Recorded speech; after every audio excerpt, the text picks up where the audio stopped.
Kembali saudara warga kerajaan, kita belajar hikmat dari musim gugur. Di negara 4 musim dan juga di Israel ada 2 macam hujan. Hujan musim semi dan hujan musim gugur. Hujan musim gugur itu justru untuk menumbuhkan tanaman itu sepenuhnya jadi matang. Dan hujan musim gugur itu gambaran another revival yang akan kita alami. Firman Allah mengatakan seorang petani akan sabar menanti the precious fruit. Ingat, saya ajarkan pada saudara sesuai dengan firman Tuhan adalah to be fruitful, untuk berbuah, bukan sukses. Dunia mencari sukses, karena itu banyak orang jadi pusing. Apa mereka banggakan? Income mereka, aktif maupun pasif income-nya hilang semua. Dan mereka kira bahwa nilai mereka turun. Tidak. Your net worth is not your self worth. Ya, karena itu kita sedang dibentuk oleh Tuhan dari manusia jasmani meningkat jadi manusia rohani. Dan manusia rohani saudaraku adalah aslinya kita. Timotius Arifin bukan yang Anda lihat dari luar ini. Meskipun my body is the temple of the Holy Spirit, yaitu firman Tuhan tidak mengatakan hatimu loh. Meskipun Roh Kudus tinggal di sana, tubuhmu adalah bait daripada Roh Kudus. Salah satu akibat yang baik daripada Corona Academy ini, saya jadi memelihara tubuh saya lebih baik. Dulu dosa saya mager, malas gerak. Sekarang pagi udah jalan, olahraga, makan makanan yang lebih sehat, hidup teratur, tidurnya cukup, dan sungguh-sungguh saya belum pernah sehat seperti sekarang. Banyak orang berkata, Pak, Bapak ini hampir 70 tahun, tapi kok tetap semangat. Saya percaya firman Tuhan bilang apa itu tadi? Kesabaran. Seperti saya akui di hadapan saudara, saya ini paling kurang sabar menurut istri saya. Tapi sekarang sudah agak lumayan katanya. Passive, doing nothing. Bayangkan saudaraku. Tetapi kalau kita berpikir seperti petani, kita sabar menunggu apa? The precious fruit. Dan sabar menunggu sampai hujan musim gugur dan hujan musim semi. Kita menunggu pergerakan Tuhan, kita menunggu revival daripada Tuhan. Pemulihan itu datang daripada Tuhan, saudaraku. Tanah itu kelihatannya tidak menghasilkan apa-apa. Pohon-pohon berguguran, daun-daun jatuh. Tetapi saya kabarkan pada saudara, ketika kita menantikan Tuhan, tidak akan sia-sia saudara. Dan firman Tuhan mengatakan petani yang sabar akan memperoleh hasil yang luar biasa. Banyak orang gagal dalam hidup ini karena apa? Tidak sabar. Bayangkan wanita pertama Hawa. Dia melahirkan anak. Dan tidak ada wanita yang pernah melahirkan kan? Dan dia bilang sampai kapan Tuhan? Dia belum tahu harus 9 bulan 10 hari. 280 hari. Dia nggak tahu. Tetapi misalnya dia berkata, bosan, mengandung di bosan. Apa terjadi keguguran? Banyak orang mengalami keguguran. Tidak sabar menunggu sampai buah itu menjadi matang. Percayalah kepada Tuhan. Bahwa Tuhan to know about everything about our life. Dan He reign over our life. Jangan khawatir saudaraku. Karena itu nikmatilah. Dan segala ujian ini hanya membuat kita lebih matang. Jangan lupa, kesabaran, ketekunan, dan ketahanan harus ada dalam hidup kita. God bless you, warga kerajaan.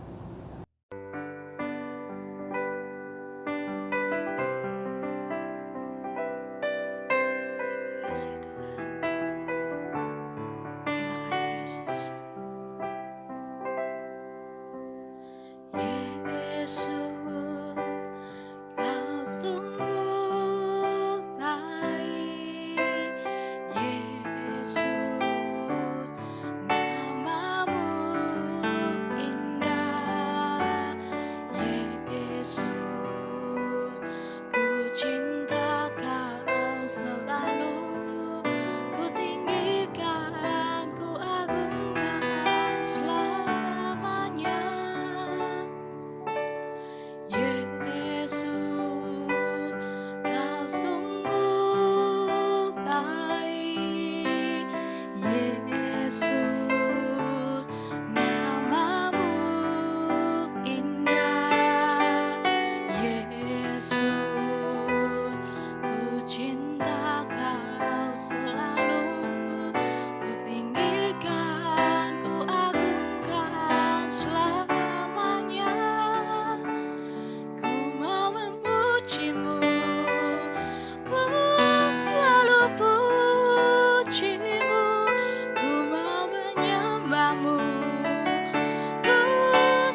selalu pujimu, ku mau menyembahmu, ku selalu sembahmu, kau yang layak terima semua pujian, kemuliaan hanya bagi Tuhan.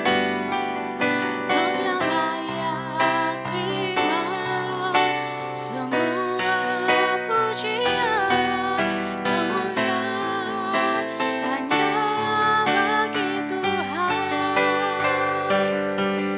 Kau yang layak terima semua pujian, kemuliaan hanya bagi Tuhan. Terima kasih Yesus, kami memujimu, kami menyembahmu Tuhan Yesus.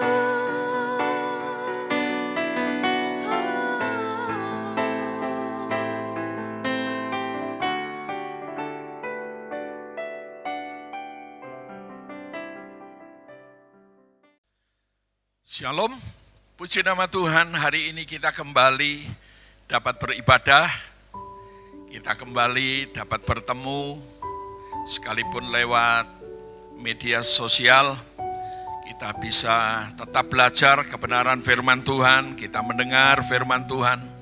Karena itu saya percaya saudara di rumah saudara masing-masing, saudara telah menyiapkan Alkitab dengan catatan saudara, karena kita tahu bahwa lewat kebenaran firman Tuhan, kebenaran yang kita mengerti, kebenaran yang kita lakukan dalam hidup kita, akan membuat kita semakin bertumbuh dewasa di dalam Tuhan.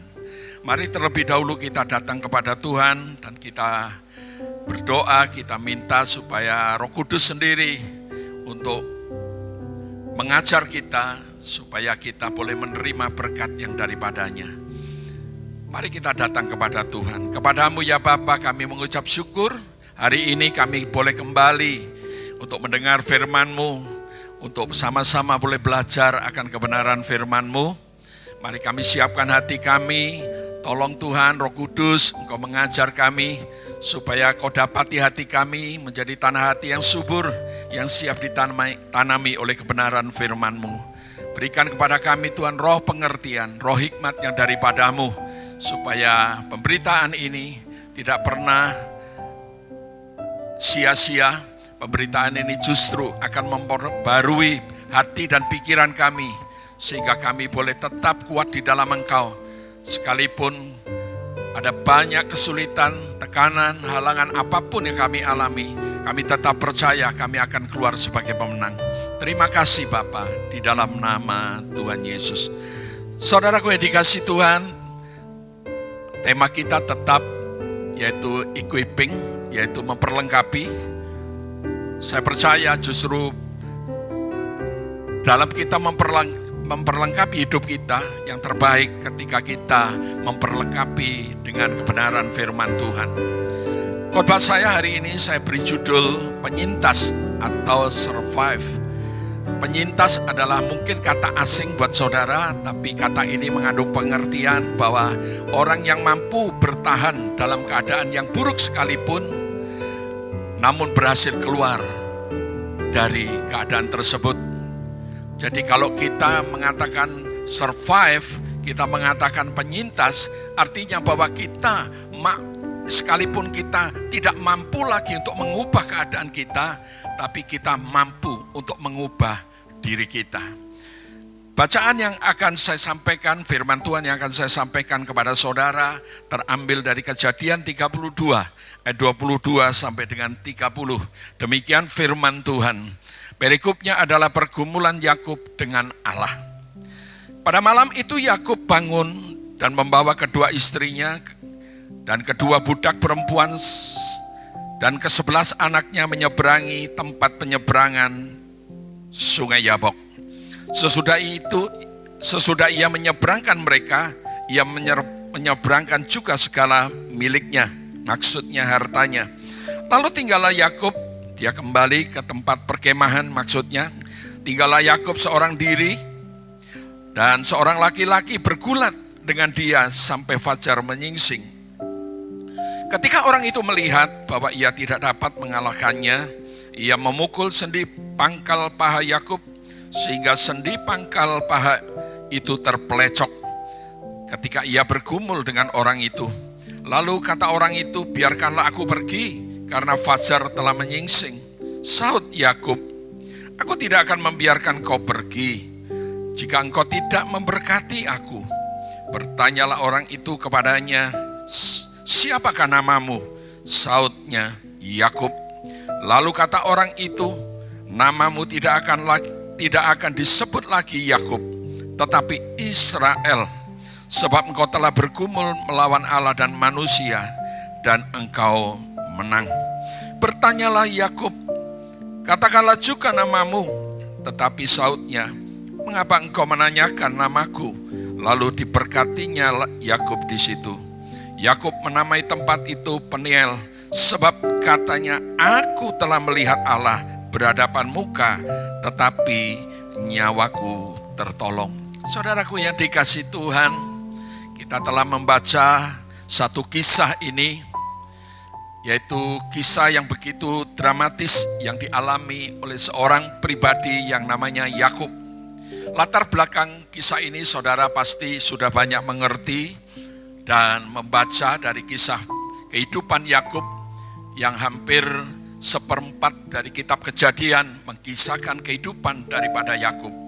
Saudaraku yang dikasihi Tuhan, latar belakang peristiwa ini ketika Yakub sedang melakukan perjalanan kembali ke daerah asalnya, di mana dia meninggalkan Laban yang selama 20 tahun lebih dia bekerja di sana.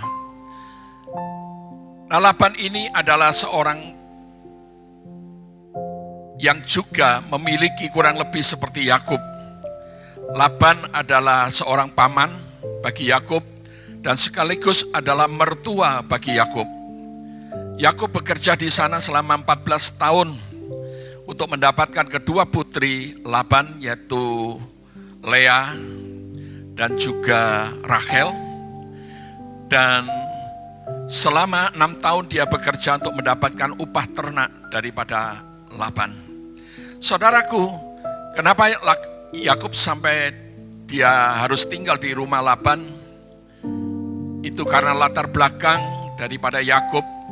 Saat dia ada di rumah kedua orang tuanya, dia memiliki saudara kandung, saudara kembar, yaitu Esau.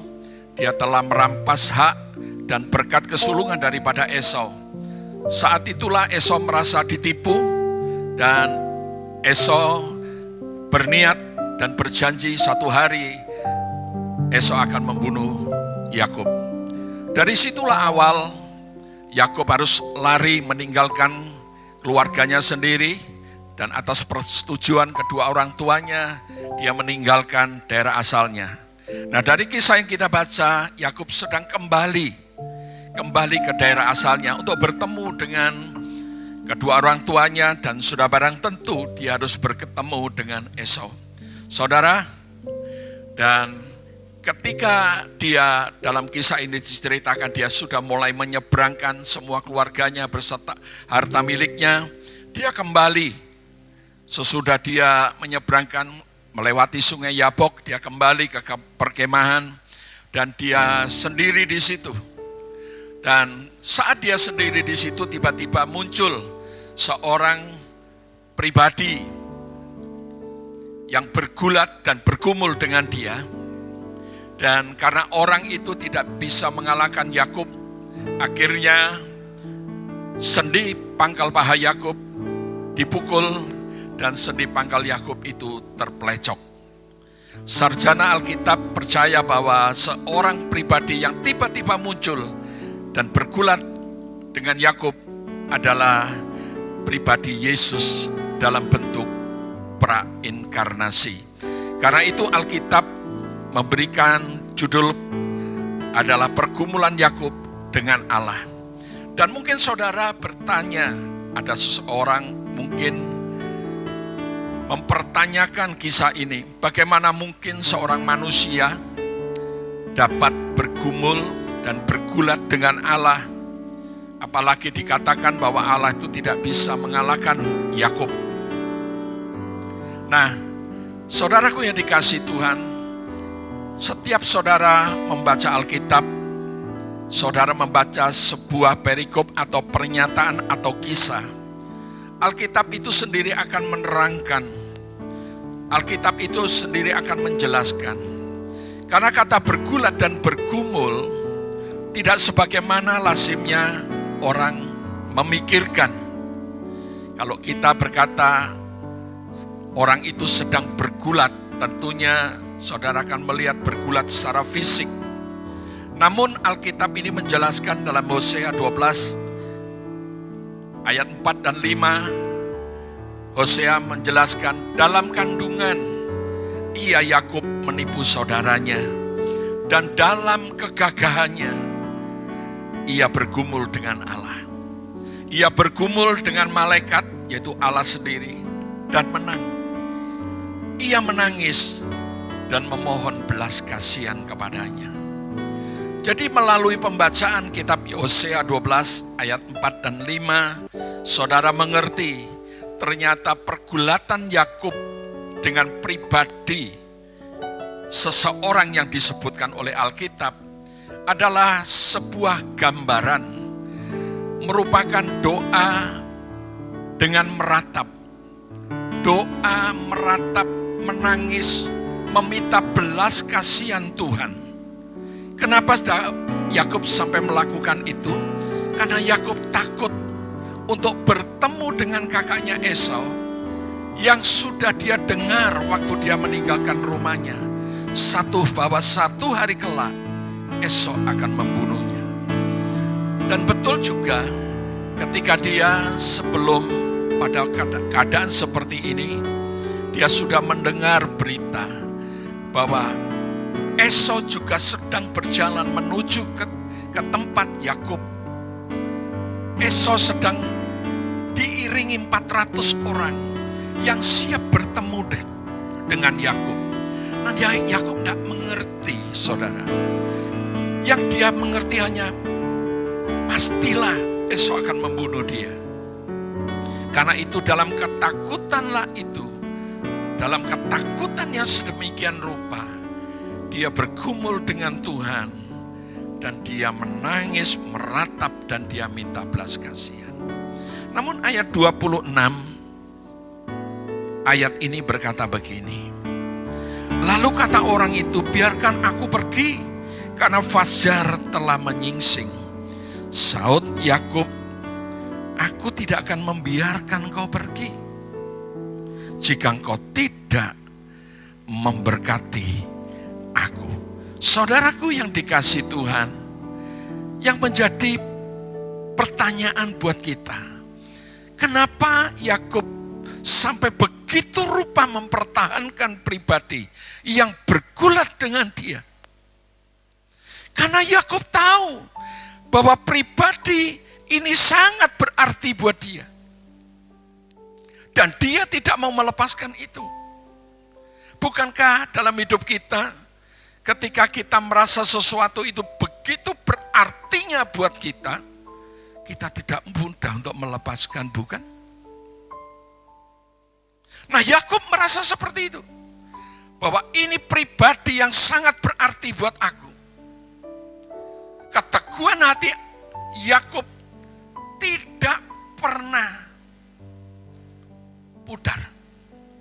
Keteguhan hatinya karena apa yang dia yakini, bahwa pribadi yang memegang dia, yang justru pribadi juga yang memegang hidupnya,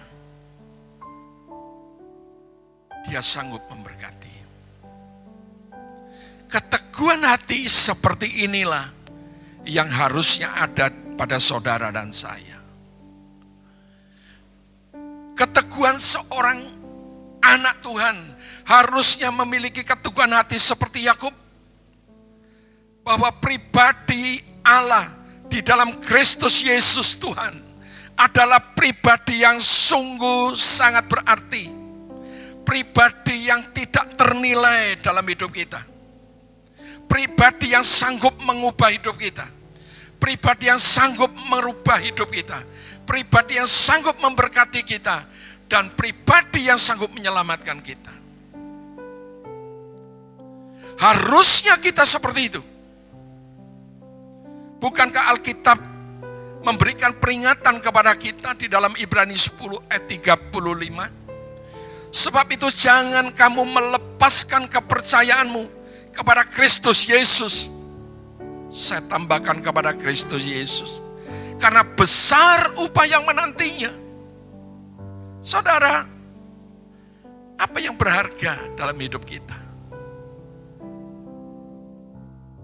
Kalau engkau menganggap hartamu berharga, satu hari kelak harta bisa, yang sifatnya fana satu hari kelak bisa kita tinggalkan, dan harta itu juga bisa lenyap.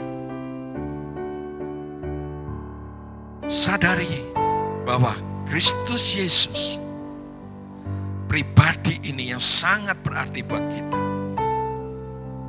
Saudaraku yang dikasihi Tuhan, saat kita tahu ini, kita tidak mudah untuk menggantikan Yesus dan menukarkan Yesus untuk yang lain. Saya mendengar ada seseorang yang begitu dengan mudah menukarkan Yesus hanya karena seorang wanita, hanya karena seorang pria. Dia rela untuk membuang pribadi Tuhan. Dia rela untuk kehilangan keselamatannya karena dia menikah dengan orang yang tidak seiman. Sungguh malang, saya katakan. Dalam hidup ini tidak ada yang bernilai dan berarti dalam hidup kita. Hanya Yesus. Hanya Yesus, saudara. Hanya Yesus. Dialah pribadi yang tidak ternilai buat kita. Dialah pribadi yang harus kita pegang, yang harus kita kasihi, yang harus hati kita berpaut sampai kita nanti pulang ke rumah Bapa. Saudaraku yang dikasihi Tuhan, ayat 27 dan 28 saudara perhatikan dalam pembacaan kita. Bertanyalah orang itu kepadanya, siapakah namamu? Sautnya Yakub. Lalu kata orang itu, namamu tidak akan lagi disebut Yakub, tetapi Israel. Sebab engkau telah bergumul dengan Allah, melawan Allah, dan engkau menang. Saudara, pribadi ini mengatakan, bertanya kepada Yakub, siapa namamu? Aku Yakub. Mulai saat ini namamu bukan lagi Yakub, tapi Israel. Apa yang bisa kita dapatkan? Bahwa saat kita ada di dalam Kristus, saat kita bertemu dengan Dia, saat kita berjumpa dengan Dia, mungkin perjumpaan engkau lewat bermacam-macam cara. Mungkin pertemuanmu dengan Yesus di mana saat engkau sakit. Mungkin pertemuanmu dengan Tuhan Yesus saat engkau bangkrut. Saya tidak tahu. Tapi saat engkau bertemu dengan Yesus, Yesus berkata, namamu bukan lagi Yakub, sang penipu itu, tapi namamu Israel. Seorang pangeran Allah, seorang pemenang. Bukankah itu yang dikatakan oleh Alkitab? Bahwa siapa yang ada di dalam Kristus, ia adalah ciptaan baru. Yang lama sudah berlalu, sesungguhnya yang baru datang. Itulah kehidupan yang harusnya kita alami. Saat kita menerima Dia sebagai Tuhan dan Juru Selamat. Dan kita mengundang Dia menjadi Tuhan, masuk dalam hati kita. Kita dilahirkan kembali. Kita memiliki kehidupan yang baru. Kita tidak lagi harus tinggal pada kehidupan yang lama. Kita kita boleh menerima identitas baru dalam hidup kita. Itu yang Allah kehendaki. Tetapi ketika saya melihat di dalam Keluaran 3 ayat 15, saudara bisa membuka di sana Keluaran 3 ayat 15. Ada satu hal yang menggelitik di hati saya. Keluaran 3 ayat 15, ayat itu berkata begini. Selanjutnya berfirmanlah Allah kepada Musa, beginilah kau katakan kepada orang Israel, Tuhan Allah nenek moyangmu, Allah Abraham, Allah Ishak, Allah Yakub telah mengutus aku kepadamu. Itulah namaku untuk selamanya, dan itulah sebutanku turun-temurun. Aneh buat saya. Sungguh kisah ini kisah yang berbeda dengan cerita yang barusan kita dengar. Bahwa di dalam ayat 27 dan 28, Allah sudah menggantikan Yakub dengan sebutan Israel. Namun ratusan tahun sesudah peristiwa itu, saat Allah menjumpai Musa di semak yang menyala, dia mengatakan, kalau ada orang Israel bertanya, bahwa siapakah aku ini? Beritahu kepada mereka, akulah Allah Yakub, Allah juga Allah Israel. Akulah Tuhan Allah nenek moyangmu, yaitu Allah Abraham, Allah Ishak, Allah Yakub. Kenapa tidak disebutkan Allah Israel? Untuk sepertinya berkata kepada Musa dan kepada kita hari ini, aku ini Allah Yakub, dan pada saat yang sama juga Allah Israel untuk hidupmu. Aku ini adalah Allah Yakub dan Allah Israel, bukan hanya buat Musa, tapi juga buat engkau dan saya. Apa yang dimaksud? Sepertinya Tuhan berkata, jika engkau mau mengenal aku, akulah Allah Yakub sekaligus Allah Israel dalam hidupmu. Aku adalah Allah yang mengerti keadaanmu. Aku bukan hanya Allah yang mengetahui seluruh kelemahanmu, seluruh kesalahanmu, tapi aku juga Allah yang menjadi pembelamu. Aku bukan hanya Allah yang hanya tahu kesuksesanmu, keberhasilanmu, tapi aku juga Allah yang mengerti akan kesusahanmu, akan kegagalanmu. Sepertinya Tuhan berkata begitu kepada kita hari ini. Jadi kalau sekarang saudara sedang dirundung oleh berbagai masalah yang mungkin saudara tidak ingini, engkau sedang berada dalam tekanan, kesulitan yang berat, ingat perkataan ini, aku adalah Allah yang bukan hanya Allah untuk keberhasilanmu, untuk kesuksesanmu, tapi aku juga Allah yang ada di dalam kesusahanmu dan kesulitanmu. Indah bukan? Kita punya Tuhan yang seperti itu. Ketika dia mengatakan, aku adalah Allah Yakub dan aku adalah Allah Israel, itu untuk menyiratkan bahwa dia menerima Yakub apa adanya. Dia menerima Yakub tanpa syarat. Sebagaimana dia menerima Yakub, dia menerima kita tanpa syarat. Dengan segala keberadaan kita, dengan segala latar belakang kita, dengan segala masa lalu kita, dengan segala kebodohan kita, keburukan kita, dia mau terima kita. Dan ajaibnya, Tuhan tidak pernah malu untuk menerima kita. Tuhan tidak pernah malu dengan hidup kita. Saudaraku yang dikasihi Tuhan, Ibrani 2 ayat 11 mengatakan, Yesus membersihkan manusia dari dosa-dosa mereka. Bahasa Indonesia sehari-hari, terjemahan. Yesus membersihkan manusia dari dosa-dosa mereka. Dan dia membersihkan Dia yang membersihkan serta mereka yang dibersihkan itu sama-sama mempunyai satu Bapa. Itulah sebabnya Yesus tidak malu mengakui mereka sehingga mereka menjadi saudara-saudaranya. Karena Yesus menerima kita, bukan hanya menerima kita, Dia mengampuni segala dosa kita, Dia membersihkannya, menyucikan kita. Dan kita yang disucikan bersama-sama dengan Dia, dimiliki dan memiliki Bapa. Karena itu Dia tidak pernah malu menyebut bahwa kita juga adalah saudara-saudaranya. Bukankah saudara ingat kisah di dalam Matius 12 ayat 46 sampai 50? Ketika satu hari Yesus ada di satu tempat di mana banyak orang berkumpul di situ. Dan tiba-tiba orang mengatakan, itu ada ibumu dan saudara-saudaramu ada di luar, ingin bertemu dengan engkau. Apa jawab Yesus? Saudara-saudaraku, ini dia. Dia menunjuk kepada murid-muridnya.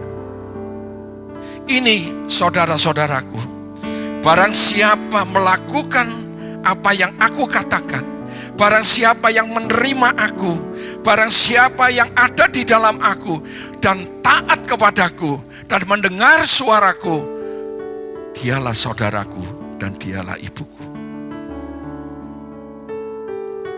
Dia tidak pernah malu untuk mengakui kita sebagai saudaranya, karena Dia sudah melakukan yang terbaik buat kita. Jangan pernah diintimidasi oleh orang. Mungkin orang menganggap engkau hidupmu percuma, hidupmu tidak berguna, hidupmu tidak berarti. Dengar kata firman Tuhan, Yesus tetap mengakui engkau sebagai saudaranya. Mungkin engkau dipandang remeh karena engkau tidak memiliki apa-apa. Engkau memiliki harta yang luar biasa. Dan harta yang kau miliki tidak pernah tidak mengakui engkau sebagai saudara. Saudara, ingat baik-baik. Akulah Allah Yakub, akulah Allah Israel. Seharusnya itu yang menggiring kita untuk tidak berperilaku seperti Yakub. Kalau saudara ngerti, aku juga Israel. Aku orang yang sudah mendapatkan identitas baru. Aku yang sudah dilahirkan kembali. Aku yang sudah memiliki kehidupan baru. Aku tidak akan lagi. Aku berniat untuk melakukan seperti yang Yakub lakukan. Artinya aku tidak akan pernah lagi menuruti segala keinginan daging manusia lamaku. Karena aku sudah diberikan identitas baru. Ada kehidupan ilahi dalam hidupku. Tapi jujur saudara, saudara harus akui dalam hidup ini, bahwa dalam hidup kita yang kita jalani, kita tidak pernah sepenuhnya untuk bebas dari kecenderungan untuk berperilaku seperti Yakub. Saudara akui apa tidak akui? Saudara sadari apa tidak saudara sadari? Saudara tidak pernah bebas untuk hidup ingin ada kecenderungan untuk berperilaku seperti Yakub. Roma 7 ayat 21 sampai dengan 25. Apa yang disampaikan Rasul Paulus kepada kita? Demikian aku dapati hukum ini, jika aku menghendaki berbuat apa yang baik, yang jahat itu ada padaku. Sebab di dalam batinku aku suka akan hukum Allah. Tetapi dalam anggota-anggota tubuhku aku melihat hukum lain yang berjuang melawan hukum akal budiku. Dan membuat aku menjadi tawanan hukum dosa yang ada di dalam anggota-anggota tubuhku. Aku manusia celaka. Siapakah yang akan melepaskan aku dari kuasa dari tubuh maut ini? Syukur kepada Allah oleh Yesus Kristus Tuhan kita. Rasul Paulus memberikan satu pernyataan bahwa dia pun tetap seperti saudara dan saya. Ada kecenderungan untuk berperilaku, berbuat dosa. Tapi sadari, saudara sudah memiliki indikasi baru, identitas baru. Saudara sudah memiliki kehidupan yang baru, bahwa saudara adalah Israel. Saudara harus menjadi pemenang atas hidupmu yang lama. Akulah Allah Yakub, aku juga Allah Israel pada waktu yang sama untuk hidupmu. Aku telah mentransformasi hidupmu. Aku inginkan engkau mengalami perubahan, pembaharuan yang terus menerus di dalam hati dan pikiranmu, supaya engkau mengetahui kehendak Allah apa yang baik dan yang jahat. Engkau sudah mengalami transformasi dalam hidupku. Yakub, engkau harus tahu, engkau sudah aku terima, engkau sudah aku berikan kehidupan baru, identitas baru. Aku mentransformasi hidupmu. Sesungguhnya bukan Esau, bukan ayahmu, bukan pamanmu yang menjadi pergulatan dalam hidupmu. Yang menjadi pergulatan dalam hidupmu sesungguhnya ada di dalammu. Itulah yang ingin Allah kerjakan dalam hidup kita. Pergumulan saudara bukan soal keuangan saudara. Pergumulan saudara bukan karena mertuamu. Pergumulan saudara, pergulatan saudara bukan karena atasanmu di dalam pekerjaan. Pergulatanmu bukan soal kekuranganmu. Pergulatanmu sesungguhnya ada di dalam engkau. Karena Tuhan selalu bekerja lewat yang di dalam, lewat pribadimu yang sebenarnya. Saudara perhatikan, Yakub tidak bisa diberkati.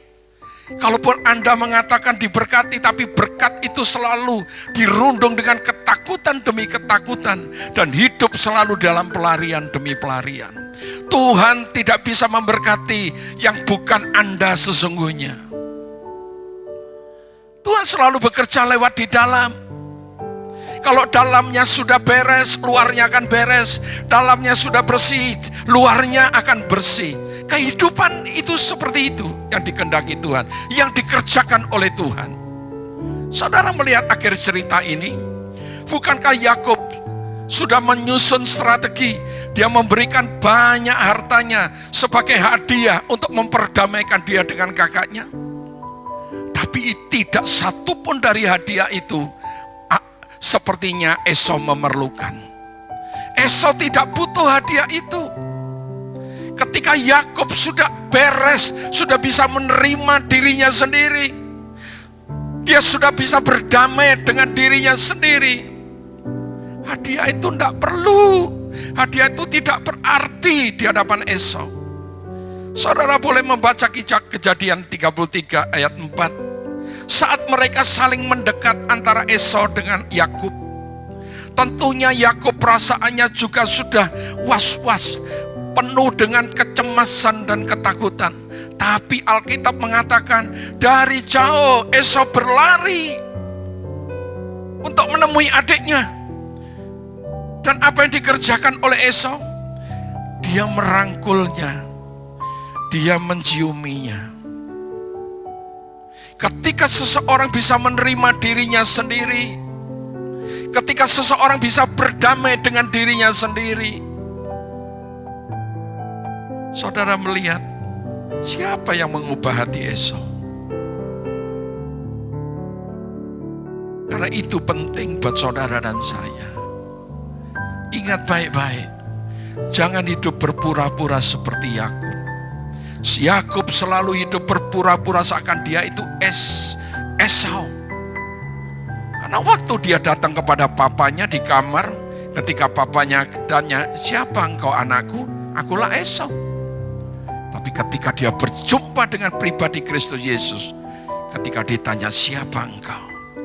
Akulah Yakub. Akulah sang penipu itu. Akulah yang hidup berpura-pura itu. Tapi Tuhan menerima dia. Tuhan memberikan kehidupan baru, identitas baru. Dan Tuhan mentransformasi kehidupan batin, kehidupan yang di dalam Yakub. Dan pada akhirnya Yakub beroleh berkat, keselamatan, dan hidupnya didamaikan dengan kakaknya yang sudah puluhan tahun berpisah, yang sudah puluhan tahun merencanakan pembunuhan terhadap dirinya. Saudara, biarlah berkat firman Tuhan ini saudara bisa tangkap, saudara bisa nikmati. Sementara saudara ada di mana posisinya saya tidak tahu. Tapi saya memberitahu saudara, ingat baik-baik. Tuhan yang sudah menerima saudara dan saya, memberikan kehidupan baru, identitas baru. Jangan lagi saudara berperilaku seperti Yakub. Saudara harus berperilaku seperti Israel. Orang yang sudah diperbarui, orang yang harusnya mengalami kemenangan demi kemenangan dalam hidupnya. Dan kemenangan yang pertama yang harus saudara alami adalah kemenangan terhadap dirimu sendiri. Tuhan memberkati. Terima kasih Bapa. Terima kasih. Engkau telah menerima kami apa adanya. Tidak ada pribadi seperti Engkau. Engkau yang melupakan masa lalu kami, mengampuni atas segala kelemahan kesalahan kami. Engkaulah yang menjadi pembela kami. Engkaulah yang selalu hadir dalam hidup kami dengan segala suasana, segala musim dalam hidup kami. Kau tak pernah tinggalkan kami. Dan biarlah Tuhan, sisa hidup yang kami jalani, saat kami mengetahui identitas kami, sebuah perjalanan yang harus kami lanjutkan, yang kami tahu Engkau selalu ada bersama kami, itu terus akan bekerja, membentuk kami, bukan hanya menjadi sempurna, tapi kami selalu memiliki hubungan dan terkoneksi dengan Engkau. Berkati umat-Mu yang Kau kasih ini. Hamba juga berdoa ya Bapa, berkati untuk bangsa dan negara kami. Berkati para pemimpin bangsa kami, presiden, wakil presiden kami, para menteri, pejabat tinggi dari pusat sampai daerah. Berkati Tuhan. Berkati pekerjaan mereka. Berkati Tuhan apapun yang mereka kerjakan. Hamba juga berdoa kalau ada di antara umat-Mu yang membutuhkan pemulihan kesehatan, Tuhan campur tangan. Engkau berikan Tuhan kesempatan dia mengalami kebaikan kemurahan-Mu. Mari Bapa, lawat mereka. Engkau yang menyembuhkan mereka, karena kuasa bilur-Mu sudah mengatakan bahwa oleh kuasa bilur-Mu mereka sudah disembuhkan. Terima kasih, kami naikkan syukur buat kesempatan siang hari ini. Kami boleh untuk mendengar sabda-Mu. Biarlah itu tertanam dalam hati kami. Dan firman itu boleh kami alami, boleh kami jalani, dan kami menikmatinya. Terima kasih Tuhan. Di dalam nama Tuhan Yesus. Saudaraku, saya percaya saudara sudah diberkati oleh firman Tuhan. Dan saya berharap minggu depan kita akan bertemu kembali. Dan kita sama-sama juga bersekutu dengan tubuh darah Tuhan setiap minggu pertama di awal bulan. Kita sama-sama beribadah kembali. Dan jangan lupa pesan saya lewat medsos, lewat HP saudara bisa mencari pengajaran kebenaran-kebenaran firman Tuhan yang disampaikan oleh hamba-hamba Tuhan, yang diurapi oleh Tuhan. Dan khususnya saya sampaikan kepada saudara untuk mendengar pemberitaan firman Tuhan, pengajaran yang disampaikan oleh Gembala senior kita, Bapak Timotius Arifin. Saya berdoa supaya saudara terus belajar, terus mau diajar, dan terus bertumbuh, dan terus mempergunakan, melatih iman saudara dalam melakukan kebenaran firman Tuhan. Dan saudara tidak akan pernah mengalami kekeringan secara rohani, justru saudara semakin disegarkan, dikuatkan oleh kehidupan saudara hari lepas hari. Terima kasih. Sekali lagi, mari saudara angkat tanganmu di hadapan Tuhan. Terimalah berkat daripada Tuhan. Tuhan akan memberkati engkau dan melindungi engkau. Tuhan akan menyinari engkau dengan wajah-Nya dan memberikan engkau kasih karunia. Dan Tuhan selalu menghadapkan wajah-Nya kepadamu untuk memberikan engkau damai sejahtera, kekuatan, sampai selama-lamanya. Di dalam nama Yesus, kita semua yang percaya dan diberkati Tuhan berkata, amin.